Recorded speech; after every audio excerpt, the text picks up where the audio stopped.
বুবলির অবৈধ সম্পর্ক নিয়ে মুখ খুললেন শাকিব খান। এ বিষয়ে বিস্তারিত জানতে চ্যানেলটি সাবস্ক্রাইব করে সম্পূর্ণ ভিডিওটি দেখতে থাকুন। সুপ্রিয় দর্শক, ঢাকাই সিনেমার অন্যতম ব্যস্ত অভিনেতা ও অভিনেত্রী শাকিব বুবলি এ জুটি দাম্পত্য জীবনে একে অন্যের সাথে জুটি বেঁধেছিলেন তারা।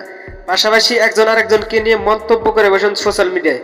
তার কারণে ব্যক্তিগত দ্বন্দ্ব রয়েছেন তারা, আর তাই তাদের ব্যক্তিগত দ্বন্দ্বের কারণে শাকিব বুবলি আলাদা থাকে। কিন্তু এবার সবকিছু পেছনে ফেলে দ্বিতীয় সন্তান বীর ও বুবলিকে নিয়ে ক্যামেরাবন্দি হয়েছিলেন শাকিব খান। এ খবর সামাজিক যোগাযোগ মাধ্যমে প্রকাশ করে। হঠাৎ শাকিব বুবলি একই ফ্রেমে, এ নিয়ে সোশ্যাল মিডিয়ায় ব্যাপক আলোচনা সমালোচনা। বলেছেন সব রাগ অভিমান ভুলে আবার এক হলেন শাকিব বুবলি। কিন্তু আজ একটি সংবাদ মাধ্যমকে শাকিব খান বলেন, বুবলি অনেক ভদ্র মেয়ে, বুবলি কোনো অবৈধ সম্পর্ক নাই। ছবি হঠাৎ শাকিব খান বুবলিকে নিয়ে প্রশংসা করে যাচ্ছে। এই বিষয়টি নিয়ে আপনি কি ভাবছেন সেটা ভেবে কমেন্ট করতে পারেন নিচে কমেন্ট বক্সে।